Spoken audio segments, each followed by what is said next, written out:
O ignorante falava e o poderoso não sabia.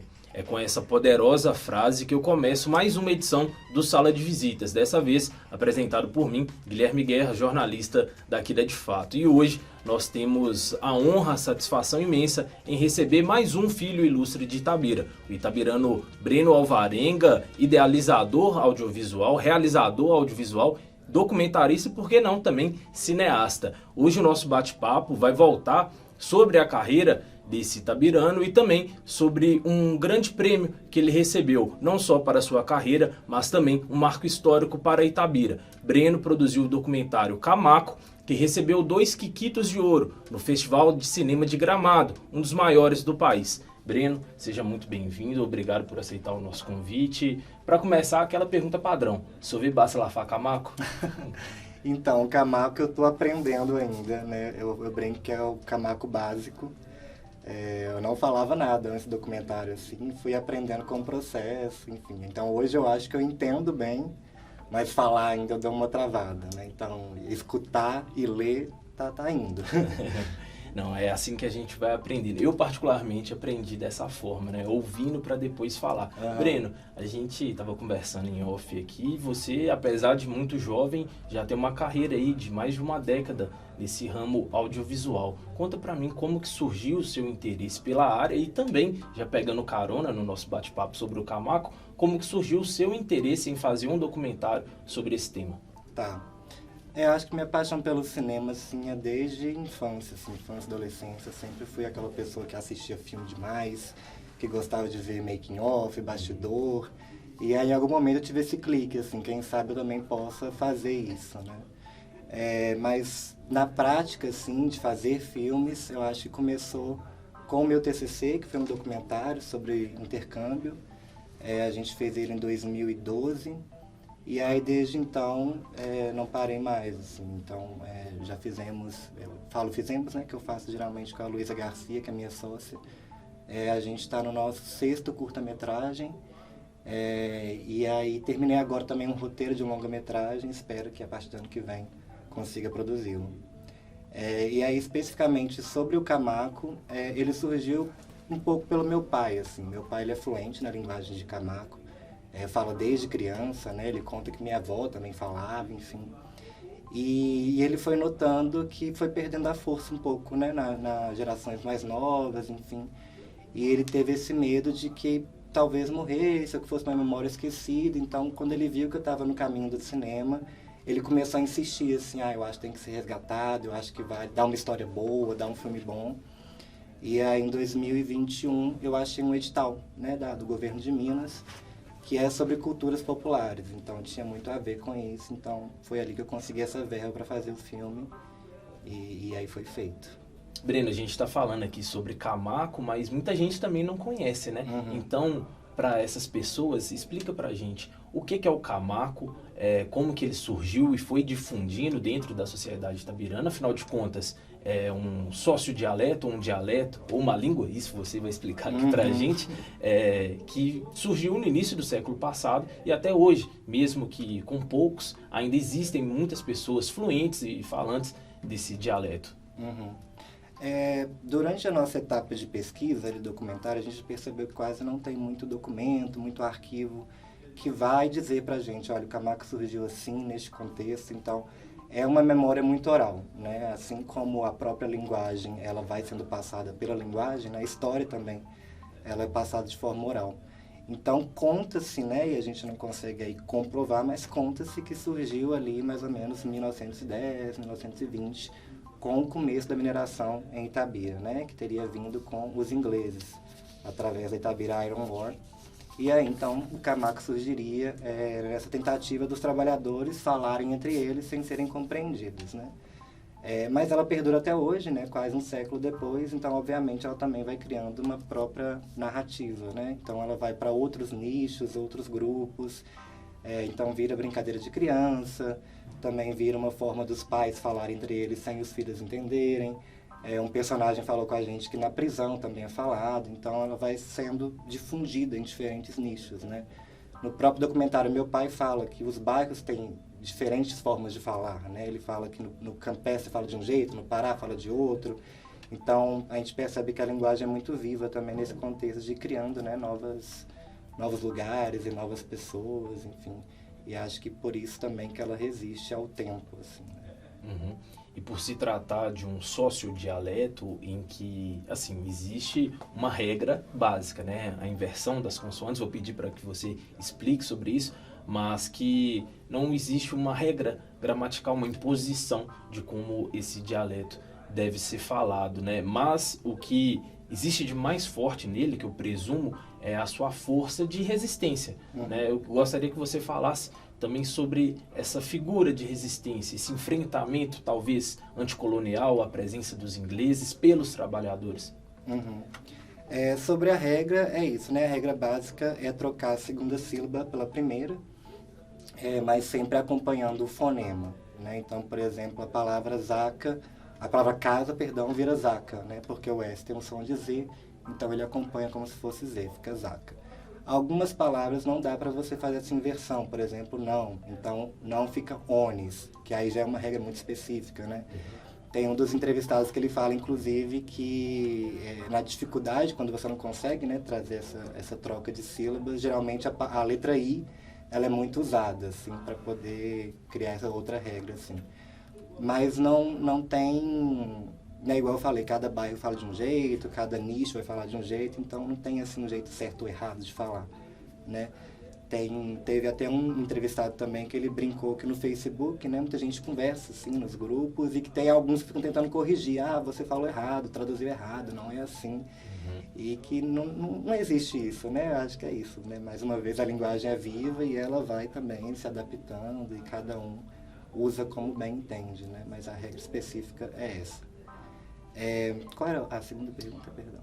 Seria sobre esse enfrentamento Sim. anticolonial, né? A presença dos ingleses que também servia para ludibriar os chefes ou então interagir entre eles mesmos e até organizar greves, enfim, explica pra gente. Então ela surgiu nesse contexto, né, dos ingleses chegando aqui para fazer a mineração. Os ingleses falavam inglês, também falavam português, né? Então os trabalhadores ficavam meio que em desvantagem, porque ao só falar o português não conseguiam, né, por exemplo, falar mal dos chefes, organizar greves, enfim. E aí a linguagem de Camaco surgiu nesse contexto, né, para tentar falar sem ser compreendido. Tanto que a gente usa como essa frase do filme, né? O poderoso não sabia, o ignorante falava. Que é justamente isso, né? Às vezes esse poder de falar outras línguas fica com o poderoso, né? E neste caso o Camaco é uma língua dos ignorantes que o poderoso não entendia. Então acho que esse caráter de resistência está ali desde o começo, né? Num contexto de exploração, né, você conseguir criar outras narrativas e criar outras formas ali de subsistir naquele contexto. Mas é interessante também que é uma coisa que o filme traz, é que a linguagem também vai resistindo ao tempo, né? Como falei, tem mais de um século que ela existe, ela ainda está viva, ela ainda está na boca das pessoas, então acho que tem esse caráter de resistência temporal também. Perfeito. Nós estamos falando sobre esse caráter de resistência e ultimamente nós estamos vendo, né, esse movimento de tornar o Camaco como um patrimônio cultural e material em nosso município, né? E o seu documentário surge justamente, né, para ajudar a alavancar esse projeto, para fortalecer a preservação imaterial do Camaco. Eu gostaria que você falasse um pouquinho a respeito disso, né? Afinal de contas, querendo ou não, é uma contribuição sua à cidade. Primeiro, o que eu queria falar é que, né, eu falei um pouquinho, mas queria falar um pouco mais sobre essa parte da pesquisa do documentário, que a gente teve muita dificuldade de achar documento, de achar arquivo. Então a gente baseou muito nessa memória oral, porque teve essa falta mesmo de material, assim.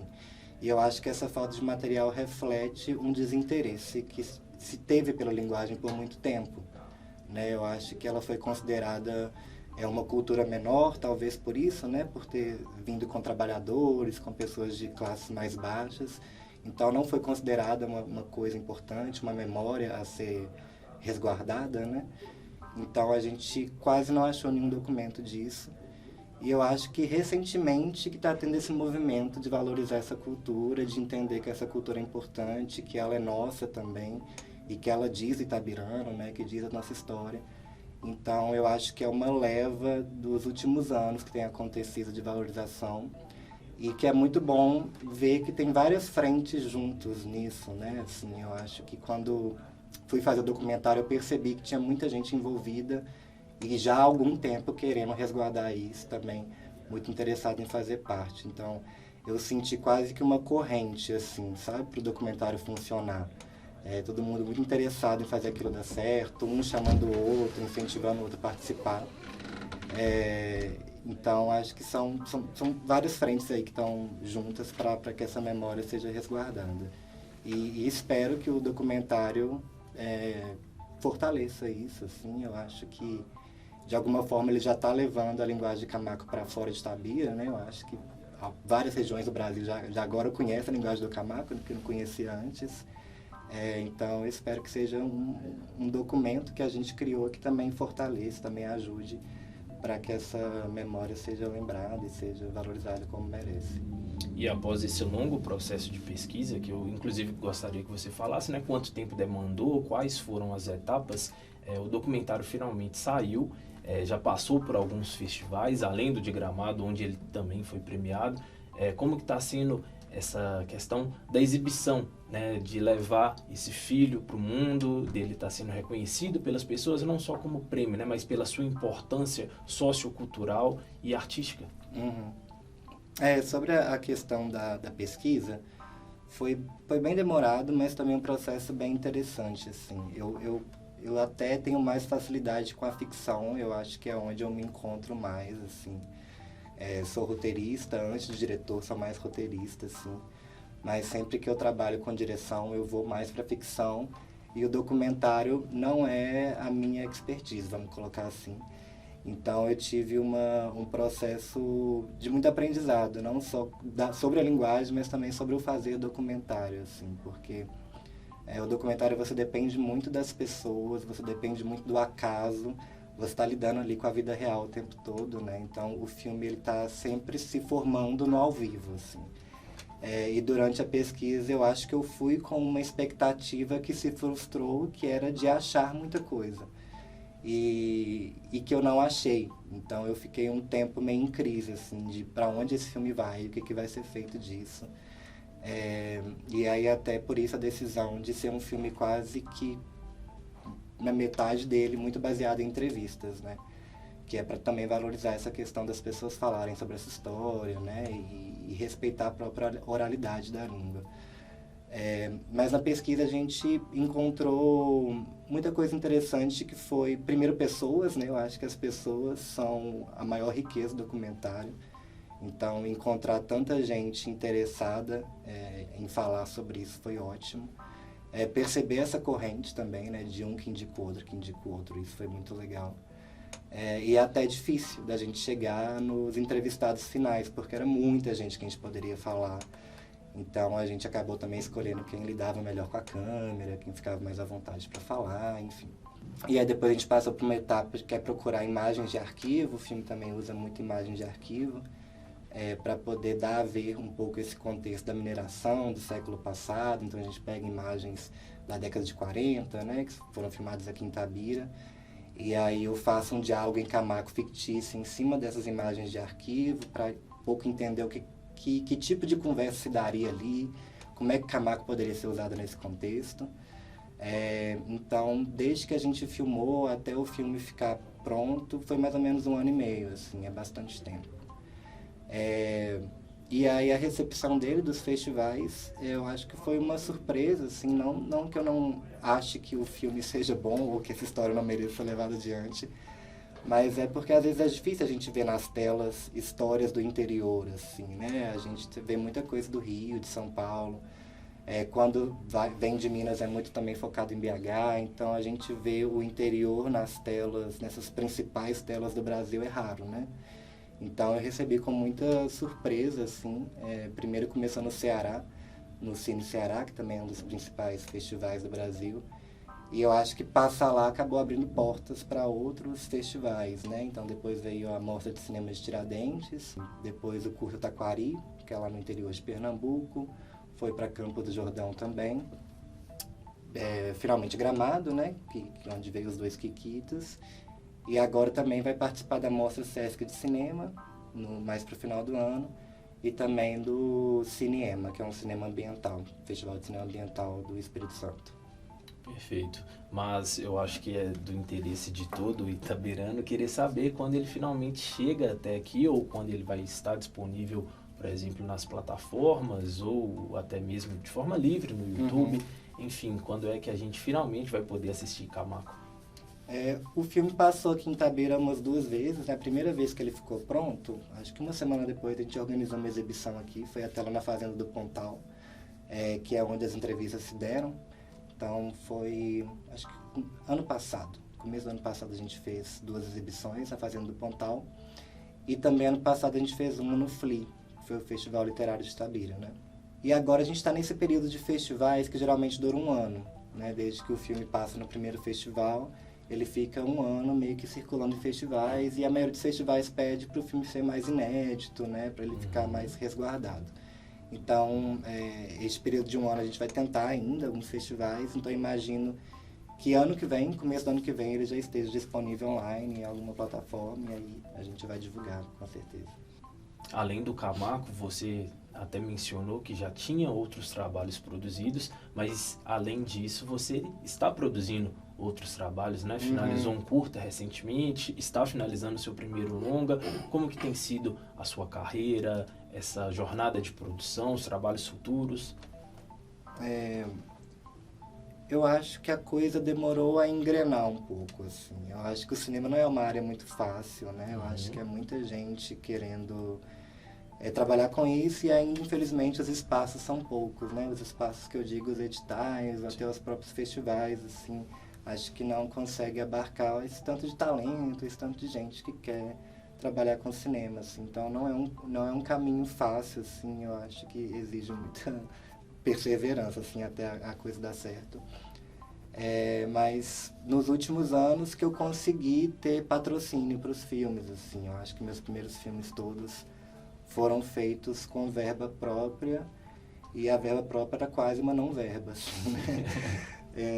E aí os primeiros filmes começaram a ter uma participação em mostras, em festivais, e aí eu acho que isso te ajuda a conseguir aprovar em editais de financiamento.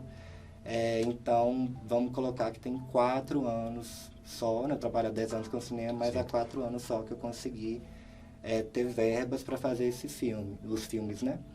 E aí geralmente são verbas ou da Prefeitura de Belo Horizonte ou do Governo de Minas. E aí as coisas melhoraram, assim, porque eu acho que quando você tem um dinheiro para fazer, você consegue fazer o filme do jeito que ele merece, assim, com a qualidade que ele merece, pagar a sua equipe, enfim. Então, acaba que uma coisa leva a outra. E aí terminei de montar um curta-metragem que chama Jardim Tropical, tem 2 anos, 2 meses. É um curta de ficção, que foi gravado lá no Alto Veracruz, é um bairro de Belo Horizonte.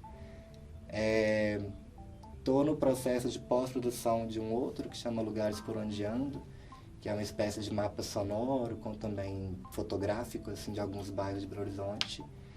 E terminando o roteiro do longa-metragem, que é o Bom Retorno. E aí, enfim, depois do roteiro pronto, é todo um novo processo, né, para o filme conseguir ser produzido. Acho que são outras verbas também, né? É bem mais caro, bem mais dispendioso. Então, assim, não tem uma previsão de quando ele será filmado, mas espero que em breve.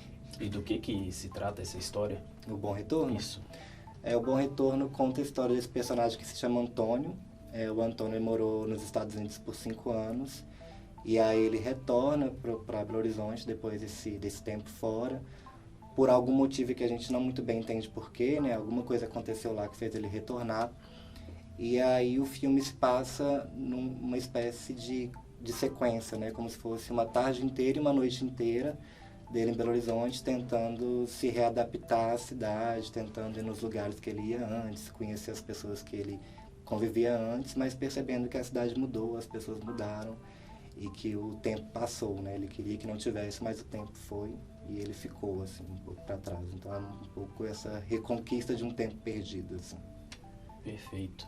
E esses seus trabalhos, todos eles, são distribuídos pela Cinebulosa. Fala pra gente o que é a Cinebulosa, é a sua distribuidora, do que se trata esse trabalho? A Cinebulosa é a nossa produtora, né? Ela é feita por mim, pela Luísa Garcia. Luísa Garcia é minha sócia desde sempre, assim, a gente formou junto na faculdade, no UFMG. Fizemos o TCC juntos, que também era um documentário, então a gente começou essa carreira meio que juntos, assim, e não mais nos largamos, né? E por muito tempo a gente fez como pessoa física mesmo, mas por conta desses editais e até dos festivais, a gente via uma necessidade de ter uma pessoa jurídica. Então a gente cria a Cinebulosa, que é a nossa produtora, e ela é uma forma de aglutinar esses trabalhos todos e dar uma mesma marca, uma mesma unidade para esses trabalhos, né? E a gente também faz a própria distribuição. Espero que um dia a gente consiga aumentar a Cinebulosa, contratar mais pessoas. Mas é um trabalho de 2 pessoas, assim, também. Então, a gente que fica indo atrás de festival por festival, vendo qual que está aberto, qual que não está, né? Organiza uma tabelinha de inscrições que foram feitas, o que não foi feito. Então, é bastante trabalho, mas um dia a gente vai conseguir chamar outras pessoas para ajudar também, que vai ser necessário. Perfeito. Breno, voltando a falar um pouquinho do Camaco, mas também falando da carreira, da Cinebulosa, enfim, da sua história, eu gostaria de saber se para um jovem do interior, dado todo esse contexto, né, da dificuldade de se fazer cinema, e através dessa história que começa com uma sugestão, talvez, do seu pai, mas também é um filme que você produz junto com uma amiga, a Luísa Tereza, uma amiga de longa data que você tem, que também é itabirana. Tem um sabor maior ter recebido essas premiações? Óbvio, né? Receber um Kikito já é especial, 2, então, presumo que seja muito mais ainda, mas dado a todo esse contexto, qual que é esse sabor de estar recebendo essas premiações e de estar vivendo esse momento, ainda que seja o início da sua carreira, um início de muito esforço, né? Mas qual que é o sabor dessa vitória, desse reconhecimento? Primeiro, sobre o processo de produção, foi muito bom, assim, porque eu acho que foi muito afetuoso. Por ter sido feito em Itabira, né, assim, foi meu primeiro filme com verba feito na cidade que eu nasci, assim, então acho que só por isso já tem um sabor especial, assim. Foi feito com presença muito forte da minha família, né, meu pai deu ideia, mas também minha mãe e minha irmã tiveram ali muito presente no processo de produção, ajudando como podiam, né, acionando essas pessoas, tentando entender quem poderia dar entrevista. Então, minha família esteve presente do início ao fim neste filme. A Luísa Tereza, né, como você falou, diretora de produção, também itabirana, e a gente se conhece desde que eu tenho 8 anos de idade. Então, acho que para nós dois foi um processo muito interessante, porque eu acho que a gente conheceu uma cidade que a gente não conhecia, assim, né? Apesar de morar aqui há muito tempo, né? Acho que nós dois mudamos aos 18, então a gente cresceu aqui em Itabira, mas ao fazer o filme, ao pesquisar, a gente foi descobrindo outras histórias, uma outra Itabira que a gente não sabia. Então, acho que há um movimento também de se reapaixonar pela cidade que você nasceu. E aí, claro, ser este filme, o filme que vai para Gramado e o filme que ganha o Kikito é muito, muito emocionante, assim. E principalmente por ser uma história, como eu tinha falado, que por muito tempo não foi muito considerada, que não foi muito valorizada, né? Então eu acho que esse tipo de valorização e de celebração externa, eu acho que comprova a relevância dessa história, assim, né? Eu acho que o que eu mais ouvi nos festivais foi: eu não tinha ideia que essa história existia, que coisa interessante, que maravilhoso, e muita gente querendo aprender o Camaco, né? Então, às vezes a gente precisa também ouvir um pouco de fora para conseguir valorizar o que é de dentro, né? Então acho que esse Kikito acho que reforça a importância do Camaco, assim, para a cidade, para a gente. Mas é uma celebração que chega também em um momento de mudança, uma mudança literal na sua vida. Você está partindo para seguir seus estudos na Europa. Eu gostaria que você falasse sobre essa nova jornada que está iniciando na sua vida. Isso. Eu faço doutorado na UF em Cinema e Audiovisual. Minha tese é sobre som e memória em filmes queer. Então, como que sonoramente se consegue representar trauma, nostalgia, culpa. E aí agora eu vou terminar a tese na Noruega. Eu vou ficar 6 meses numa cidade que chama Trondheim. Especificamente no departamento de gênero e sexualidade lá. Então acho que vai ser muito engrandecedor para a minha tese. E a Noruega é um país muito frio, assim, né? Eu acho que vai ter grau negativo, vai ter dias com pouco sol, né? Acho que dezembro dá 3 horas de sol só, por exemplo. São dias muito escuros. Então vai ser uma experiência muito diferente, mas acho que para minha pesquisa e para o meu eu pessoal também vai ser bem engrandecedor. E acho que foi uma feliz coincidência que isso tenha acontecido agora, porque eu acho que eu tô indo com um quentinho no coração, assim, sabe? Eu recebi muito amor, muito afeto. E aí, para esse outro lado do mundo frio, né? Eu tô com o calorzinho guardado aqui dentro. Então, vai dar um gás bom quando chegar lá. Aproveitando que você falou da sua pesquisa, conta um pouco pra gente, né, sobre os seus estudos, essa referência, né, esse eixo temático em estudos queer, enfim, conta um pouco mais pra gente. Acho que primeiro meus estudos, tanto no mestrado quanto no doutorado, eles tiveram uma pegada bem pro som do cinema, assim, é algo que sempre me interessou, sempre que eu assistia filme jovem, né, assim, eu ficava muito ouvindo a trilha sonora, prestando atenção nos sons dos filmes. Então essa paixão vem desde jovem, assim. No mestrado eu estudei especificamente o uso de canção popular no cinema, né? Então como que o fato de uma música ter letra, ela pode servir como um sub-roteiro para o filme, né? Ela pode ajudar a caracterizar um personagem, ela pode dar informações extras. E aí especificamente eu estudei o filme Aquários, né? E agora no doutorado eu faço um recorte mais para o cinema queer, porque eu acho que está mais próximo de mim também. E que eu acho que ainda é raro, né? Estudos que vão unir som e filmes queer, assim. Então eu acho que tem essa brecha aí para ser preenchida que é interessante. E é isso. Então, aproveitando e já para encerrar a nossa entrevista, que você tenha muito sucesso tanto nos seus estudos e trabalhos, que são muito íntimos, muito verdadeiros, inclusive. Boa sorte para você na sua nova jornada. Muito prazer em estar te conhecendo e batendo esse papo. Que você tenha muito sucesso. Obrigado, valeu. Prazer estar aqui também. Valeu. Esse foi o Sala de Visitas com Breno Alvarenga Itabirano, idealizador audiovisual, cineasta. E meu nome é Guilherme Guerra, sou jornalista da De Fato. Até a próxima.